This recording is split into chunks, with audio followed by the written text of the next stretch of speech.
Hello, fellow artists and enjoyers of art. I hope you all are having a wonderful day. So, there's an elephant in the room. If you're familiar with my content, then you know that I haven't posted in over a year. 2025 was my quietest year as an artist. Not only did I stop creating and posting content, but I also stopped creating art in general. I knew I wasn't stepping away for good, for forever, but I didn't quite know how to come back to that place where I could enjoy creating art. I'm going to dive into what I did wrong and what I'm changing in 2026, while still offering some insight and tips into my graphite shading process. This seems like a video that would come out in January, right?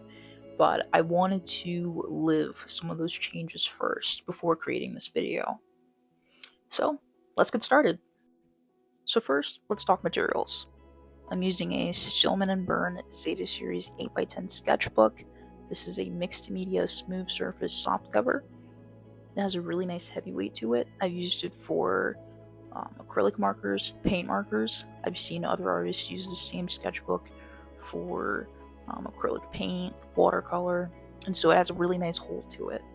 And then smooth surface because I like my paper smooth. I know there's some artists out there who they like a little tooth, a little grain to their paper, but personally I'm not a fan of that. I want a smooth paper to draw on. We're going to go ahead and start the video while we're still going over materials, because I kind of want to give a little bit of insight into materials I'm using. So right now I'm using that Kneaded Eraser. That's really nice for lightening up that sketch before you get started shading. And you really want an extremely light sketch when you're especially doing like colored pencil, because you do not want any of those pencil markings to come through. When you're shading with graphite or charcoal, you have a little bit more wiggle room. It's okay if your sketch is a little darker. I tend to have a heavy hand, unfortunately. And then I'm also going to be using a mechanical eraser, which is nice for creating those highlights when you're shading. And then I'm using a pencil extender, and that's good for when you have pencils that are near the end of their life, which you will see some of those 9B and 8B pencils are really short and kind of hard to handle sometimes. We've got blending stumps we're using as well. If you blending stumps, I mean, you can get like 5 or 6 in a packing. Last time I bought them, it might have been like $2 or $3. But if you don't want to buy that, that's completely fine. Starting out, when I first started shading, I was using like little tissue paper like Kleenex that you blow your nose with. I was using tissue paper to blend in my shading. Either way, it works.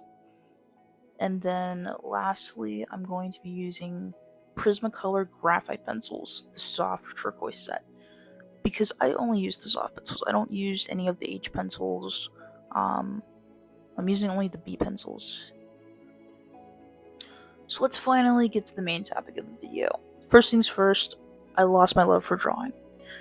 And this is because I was so focused on not having enough time to create content. I mistakenly got into the mindset that whenever I'm drawing, I should be filming it. I should never lose an opportunity for content creation. I felt like I was strapped for time. I was trying to focus on prioritizing spending time in the presence of God, while managing a full-time corporate job, working on my master's part-time, hobbies. I was overwhelmed. And so I was go, go, go. I had so much stuff that just needed to be done. And I needed to slow down. And the solution to a life of busyness and hurriedness is not to keep speeding up. It's to slow down. And so at the beginning of the year, I read this book called The Ruthless Elimination of Hurry by John Mark Comer. And I highly recommend this book. It changed my perspective. It led me to study the Gospels again, to really study and really dive into how Jesus lived.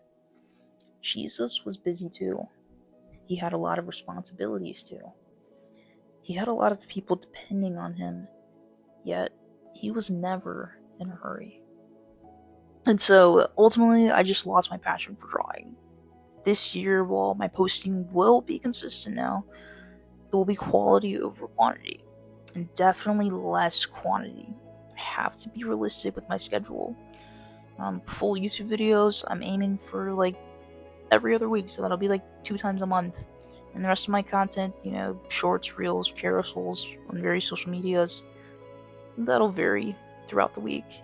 Nothing I'm hammering down, just to keep myself flexible and realistic. And also, I'm making it a point to draw outside of filming. I don't want to put a number on it, but it's a non-negotiable that I create art while not filming it. I never want to put content creation over my passion for drawing ever again. Secondly, I allowed myself to be down for too long. In the past, I forced myself to draw through art blocks because I had high school art assignments due. But now, since I just draw for me, I'm against forcing it. Allow yourself to take a break if you're just not feeling it. But I allowed myself to sit in that for too long. 1 month turned into 2, and then 3, and the next thing you know, I've completed less than 5 drawings for the whole year. And I'm not talking about finished pieces, even just sketches. I wasn't drawing. And so I probably sat down and draw maybe 5 times throughout the year of 2025. But this year, I'm still not going to force it. Especially if my motivation is creating content rather than creating art. But ultimately, I'm never sitting in it for longer than 2 weeks. Allow yourself a break, but make sure to get back into it, or it becomes your new regular instead of an exception. We're gonna take a slight break from my yap session and just listen to the music a little bit.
I'm not gonna lie, I absolutely hate shading the hair. I don't know why, it never turns out quite how I wanted it to. The face, we're good.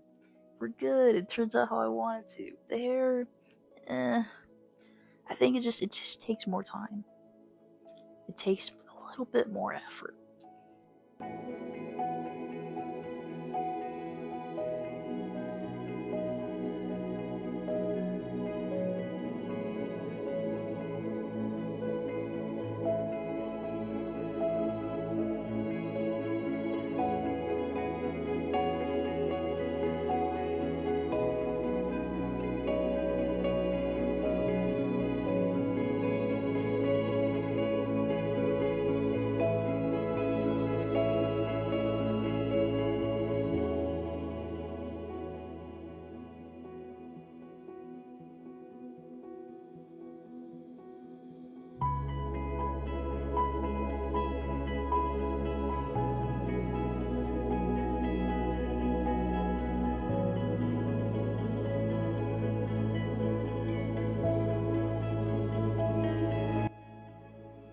I thought I wouldn't like shading the forehead, but it actually wasn't too bad this time.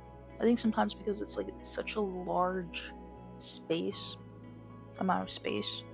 I'm not saying he has a big forehead, but it's just a really large amount of space. And a lot of times it's a large amount of space without a lot of value. Alright, let's get to my last point. Sharing my art wasn't God-centered. I've never wanted to show my art to be a quote-unquote content creator. I'm not trying to make this my career. I share my art to help others through their art journey and to document my own art journey. I like looking back on my past pieces and my process. But this mindset of not being a quote-unquote content creator enabled me to put in little effort towards sharing my art. It doesn't mean I didn't put in any effort, but I just put in little effort. I wasn't really trying too hard. And so I found a verse that I'd never read before, Colossians 3:23. Whatever you do it from the heart, as something done for the Lord and not for people. And that verse will be the tone for my content creation from here on out. God has blessed me with the gift of creating art. And with that, I must hone that and share that for the glory of God. The effort I put in is not for me, it's not for others, but for the Lord. And so with that mindset and that heart posture, it just makes me go about it in a different way. It makes me have different goals. It makes me have different intentions. And it doesn't mean that my content now is just going to be perfect, just going to be flawless. I mean, it was half effort, half inexperience, but I'm trying to smooth things out. There's definitely jump cuts and not super crisp audio, but we're trying. And just to further expand on that, what I'm thinking about before, when I was thinking about me sharing my art, I'm thinking about, this is for me. It doesn't really matter how I present it out there, because this is ultimately, like, I guess I'm sharing this publicly, but this is for me. There's nothing really to it. And I'm just doing this for fun. I'm just putting this out there so I can look back on it, in a couple months, so I can look back on it in a couple years and see how far I've come. And then also when I'm in that mindset of, okay, this is for us, not necessarily blow up or anything like that, because I do have a career and a degree, so this isn't my main thing, or I'm not trying to make this my main thing, but I'm thinking about, okay, this is for sharing with other people, this is for helping other people, helping beginners. Well, that's not necessarily a bad mindset to be in. There's limitations to both. There's limitations to saying, oh, this is just for me. There's limitations to saying, oh, it's just for others. Nothing can be wasted when it's for the Lord, in any aspect whatsoever. It's not just a video. It's not just a sketch. For the longest, I've had that hard posture towards school and now work, but I didn't consider content creation in the same light for some reason. I challenge you to have that hard posture towards everything in your life, especially the things that you don't necessarily care to do. That job you don't like, that class you don't like, those chores you don't feel like doing. It's not for you. It's not for others. It's for the Lord. So now it's having that mindset and acknowledging that this is for the Lord.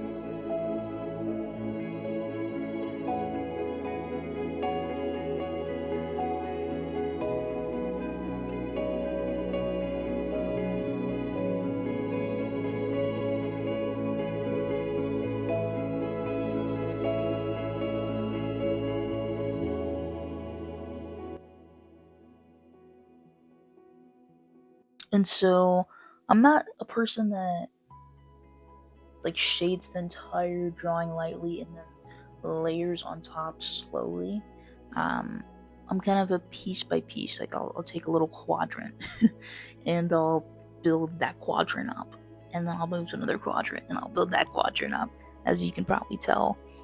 throughout this process. Just another insight into my shading process. I hadn't really thought about this before, but someone left a comment on, I think it was one of my Instagram posts, and they said, "I really love your style. It's very geometric," or something like that, they said. And I never really thought about my style like that before, but it's true. If you look at my portrait, there's a lot of clear, distinct shapes that you can see. And honestly, that's because that's how I see the reference. That's how, how I see it in my mind. So that's how I put it on paper. I don't know, that's just how I break it down. I'm not gonna lie, you can see at the end of this drawing, I thought I was done. I went ahead and darkened up my my art tag. And then I was like, wait, I think I want to make a couple adjustments here and there.